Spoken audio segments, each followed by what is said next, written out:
Hi guys, it's Paul here from the Free Hammers. Just a very quick video update because it is now official. That's it. Slav has gone. Just been posted up on the official site. I want to say we all see it was coming, but I'll be perfectly honest, and we said this in the review of the Liverpool game, I wouldn't have been surprised if they'd have kept him on. But no, his time has come. They have parted ways and now we can finally move on. I have to say I'm glad that they showed the balls to actually sack him to do it. The big question now is who's next, and it's a real tough one because at the moment it seems like all the noise is David Moyes is going to come into the club. Let's be honest, that's just the most underwhelming appointment I think we could make at this time. Massive backlash on social media. And apparently I've read a few things saying that that's causing the owners to sort of take a step back and reassess their situation. I don't know. I mean, don't get me wrong, if Moyes came in, I'd back him. I'd get behind him. I'd get behind the team. Do I think he's the right man for the job? No. Do I think he's the man to give us that quick bounce, that turnaround? Definitely not. He seems to be someone who's more of a long-term manager. He needs time to build a club. But I'd still be behind him. Anyone who comes in, I'll be behind. I'll get behind the manager as long as it's not Allardyce. You know, I say it all the time about players. Whenever we sign a new player, no matter who they are, I want them to come in and be the best player in the world. Do you know what I mean? I always want them to come in and do well. So it's the same with the manager, obviously. So yeah, well, it's going to be very interesting the next couple of days. I don't think we're going to go out and get ourselves a massive appointment. You know, the likes of Ancelotti and that's dream world. He's not going to come to West Ham. You know, the likes of I know Lee, funny enough, said this morning from the channel about Brendan Rodgers. Brilliant. I'd love to see Brendan Rodgers come in. He'd be a fantastic manager for us. But again, he's not going to come to West Ham. He's got the easiest job in football at the minute, breaking all kinds of records. He's not going to leave that to come to West Ham. Who's available right now? You know, if we're going to go on the current owners' MO, it seems to be cheap. Who's available? You know, who's cheap? Who's available? And you're looking pretty much Moyes, Pardew, Coleman, Redknapp. You know, there's not many names out there. Of those names, Coleman to me stands out by far to be the best manager. Yes, he didn't succeed at Everton, but you know, trying to replace Lukaku, it's an impossible task.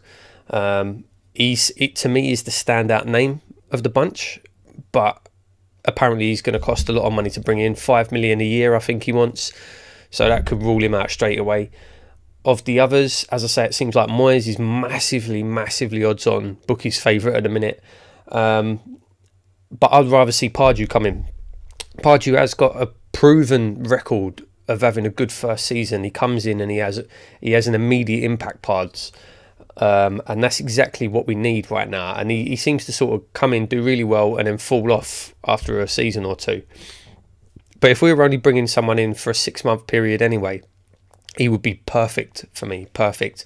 He could come in, give us that bounce. And I have to say, I like Pardew. You know, he's a bit of a prat, but I still like Pardew. You know, I'd be happy enough to see him come back and manage us till the end of the season. And then obviously end of the season we can reassess.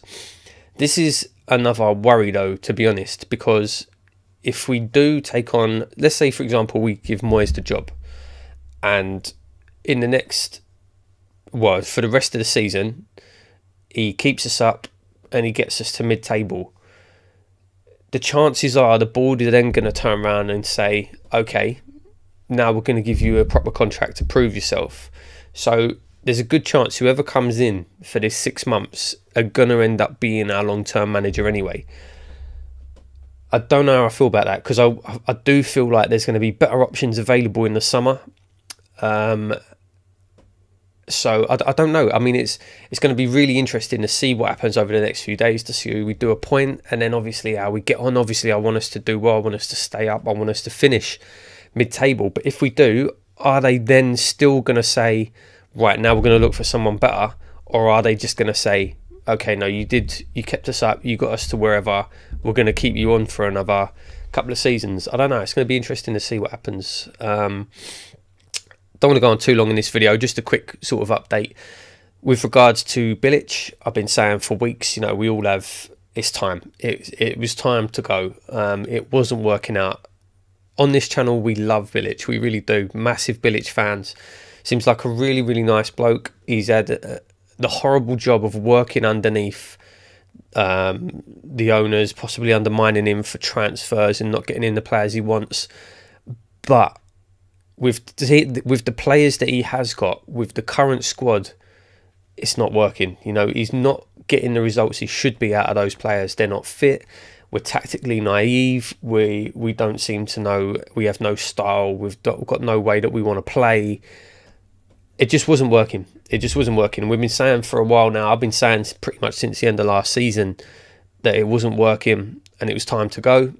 And you know, now he's gone. Wish him all the best. And to be honest, I think this is best not just for West Ham, but best for Bilic as well, because you see him in interviews the last few weeks, he's just looked a broken man, and it's not can't be good for your health. Do you know what I mean? So no, you know, I do completely wish him all the best. Massive thank you for that last season at the Bowling. You know, Luke said it the other day, one of the best seasons of our lifetime, hands down. Thank you, Slav, for giving us that amazing send off. But the time was right. The time was right, and now fingers crossed, let's just pray that they get the next appointment right. It's a massive time for us now. If we do get it wrong and we end up going down, it could have massive consequences for the club long term. So yeah, David Sullivan, David Gold, Karen Brady, please, whatever you do, get this appointment right. Right, guys, that's it. Like I say, just a quick little update video, just in case anyone's not watching the news, to let you know that's it. Slav has gone. It's official. New manager probably be announced in the next few days. We will be back on the podcast later this week. There's a good chance we'll have a new manager by then, which would be good, because it'll be something we'll be able to discuss that on the podcast. But yeah, that's it. Until then, guys, take it easy. If you've got any comments at all, what do you think about Slav? Do you think it was time for him to go? What do you think about bringing in David Moyes if he comes in? Who do you think we should get next? Let us know in the comments down below, and we'll discuss that in this week's podcast. Also, if you've got any other questions, feel free, just whack them in the comments. We do go through every comment. Right, guys, that's it. Like I say, we will see you on the next podcast. Come on, you Irons. Let's go.